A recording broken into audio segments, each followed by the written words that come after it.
Mapagpalang umaga mga kapatid. Kumusta po kayong lahat dyan? Sa mga nagdidibusyon, no? Kumusta po kayong lahat? Sana patuloy lang po yung pagdidibusyon ninyo. Alam ko po hindi po madali yan, no? Yung gawain na yan, yung task na yan ay hindi po talaga madali. Papasok at papasok yung mga pagsubok habang kayo'y nagdidibusyon. Kaya kapit lang po talaga mga kapatid, ano? At pag nalampasan nyo yan, napakalaking blessing naman po ang ibibigay ng dakilang Ama sa iyo. Babasbasan po kayo at maaaring ang basbas niya ay talagang direkta kagaya sa akin, no? Nagpakita po siya, yung banal na espiritu niya nagpakita sa amin at binasbasan kami, binigyan kami ng kaalaman o pinahiram kami ng kakayahan na to, no? Kakayahan sa panggagamot, kakayahan sa makakita ng mga bagay na hindi ordinaryo, no? Gaya ng mga engkanto, elemento, yung mga kaluluwa, yung mga kapre duwende na yan, mga diwata, kung ano-ano pa, no? White lady, yun. Kahit man yung mga infernales na yan, no? Yung mga demonyo na yan, nakikita namin yan. Kaya pag ganyan po ang nangyari sa inyo, talagang napaka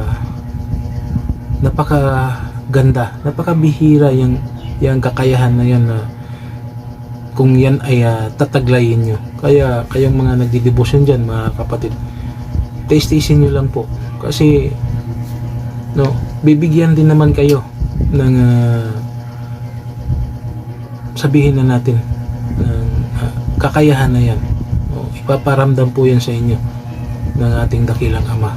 Kaya kung ano man yung pagsubok na darating sa inyo habang kayo nagdidibusyon, kapit lang po. Huwag po kayong bibitaw. Kahit anong temptasyon, huwag po kayong maniwala. Kahit anong problema, no, yung mga mabibigat na problema habang kayo nagdidibusyon, huwag po kayong bumitaw. Kasi yung iba, kaya sila pa ulit-ulit yung pagdidibusyon, kasi mahina po yung paniniwala nila, no? Kaunting problema, ayan, bibitaw agad. Ipaglaban nyo po yung paniniwala ninyo. Kung ano man yung sumibol dyan sa puso ninyo at isipan niyo nung kayo'y unang magdibusyon, no? Unang lumuhod sa Diyos, unang bigkasin yung mga Latin na yan, yung mga dasal na yan, dapat ganun din hanggang sa huli. Huwag po kayong magpadala sa mga emosyon ninyo, sa mga galit ninyo, sa mga nanunukso, no? Sa mga mapanlinlang ng mga tao na yan.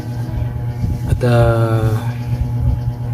yan, kailangan yung pagtibayin lagi hanggang sa matapos nyo yung debosyon na yan mga kapatid.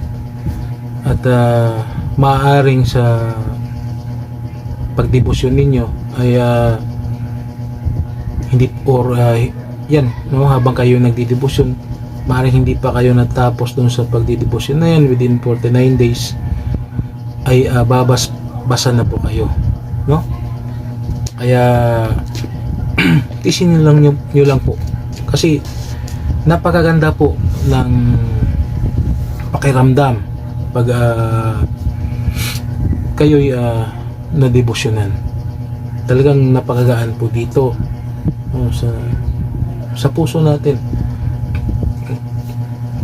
Maaring, yun nga yung nasabi ko sa inyo, maaring mabibiyayaan po kayo ng kakayahan, no, galing sa Kanya pag pinahintulot niya, no, pag nakita niya na kayo'y karapat dapat, no.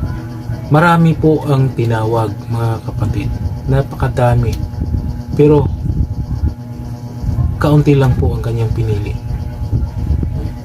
kung isa ka man doon sa mga natawag, isa ka man doon, ay i-grab nyo po ang opportunity na yan, no? Kasi Diyos na po mismo, siya na po mismo ang tumawag sa inyo, no? Mararamdaman nyo po yung calling na yan, mga kapatid, kung sino ka man, no? Kung nasaan ka man sa mundong to, mararamdaman mo yan, no? Pag naramdaman mo na, i-grab nyo po ang opportunity na yan, hanapin, no? Kung maaari hanapin mo yung tao na maaari makatulong sa iyo. Halimbawa, kung napanood mo ako sa aking sa bidyong to, kung saan man sa channel, sa aking channel, maaari po kayong mag-message, no? Kung kayo'y may tawag, no? Kung kayo ay may tawag galing sa Diyos patungkol sa spiritual, kung gusto nyo pong mag-aral patungkol sa spiritual, i-message nyo lang po ako. Handa po akong tumulong sa inyo, no? Bibigyan ko po kayo ng oras, no? Maturuan lang, basta interesado lang po kayo, ano? Basta naniniwala lang po kayo sa dakilang Ama, no? Pag nangyayari po yun, halimbawa may calling kayo, kung ano man yung mga bisyo na andyan sa buhay mo, alisin nyo po yan, kasi hindi po pwede yan, no, habang kayo'y mag-i-spiritual. Alisin nyo po yan at no, iwaksi po yan,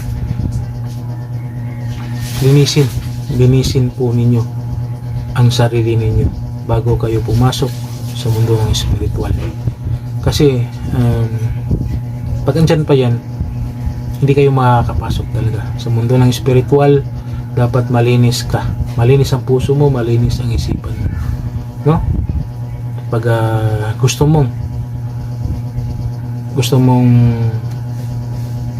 matuto patungkol sa spiritual, ayan, sa pag-i-spiritual po kasi, doon mo makilala ang sarili mo, kung sino ka sa mundong to, kung ilang ulit ka na reincarnate sa mundong to.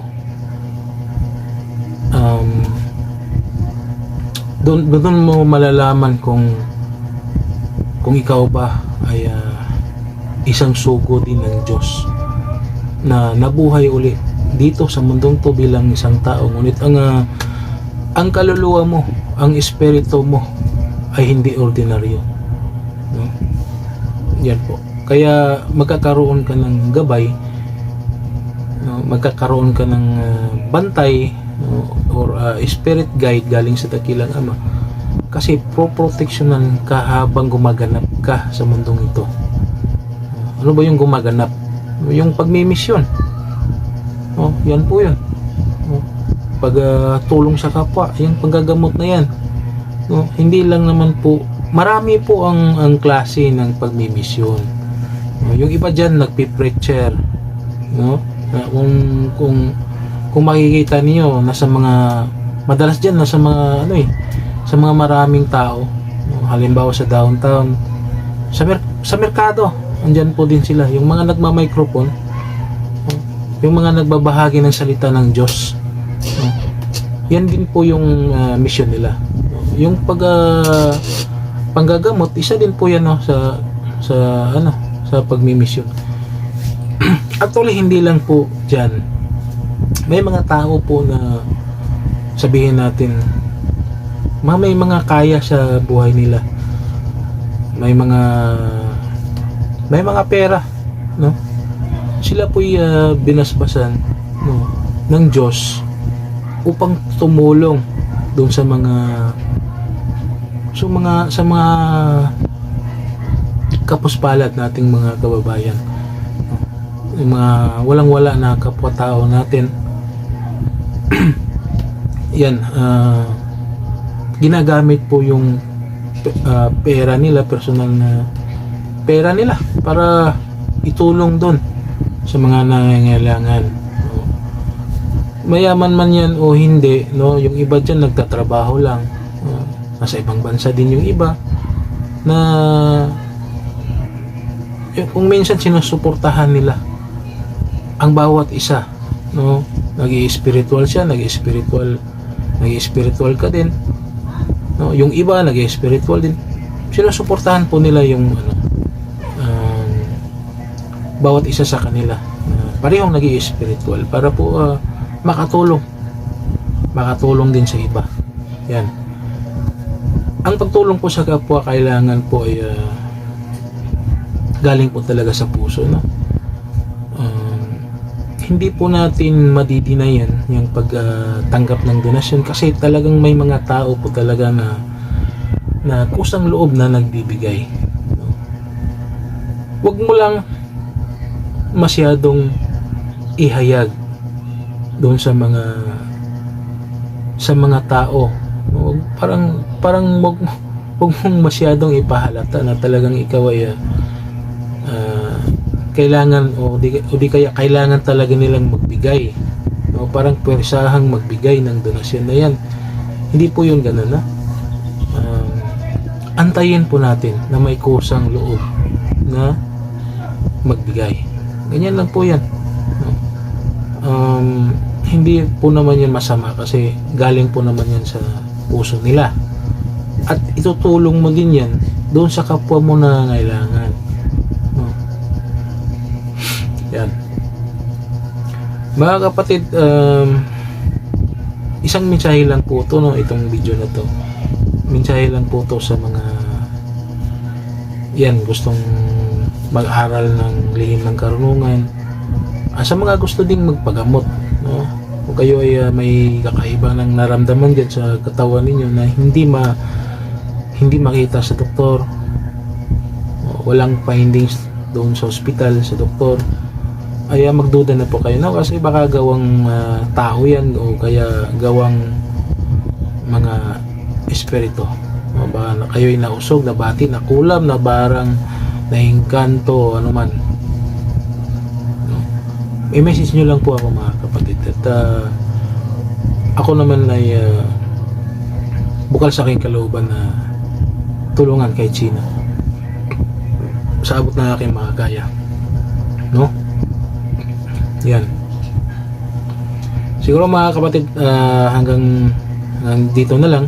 Maraming salamat po sa paniniwala ninyo sa akin, lalong-lalo na sa Dakilang Ama, sa lahat ng mga gumaling, no, sa pamamagitan ko bilang bridge o di kaya bilang binasbasan, bilang manggagamot, bilang ano ba tawag dyan, instrumento, no, ng Dakilang Ama. Magpasalamat po kayo sa kanya kasi siya po talaga ang nagpagaling sa inyo, at sana magbalik loob na po kayo sa kanya. Iwasan na po, itakwil na po ang lahat ng mga masasamang gawain na yan, at matuto na po kayong magdasal, manalangin, manalig sa ating Dakilang Ama na may likha sa lahat. Yan, muli itong yung lingkod, Supremos Index, Commander Orasyon, ang lihim ng karunungan. Maraming salamat po. God bless.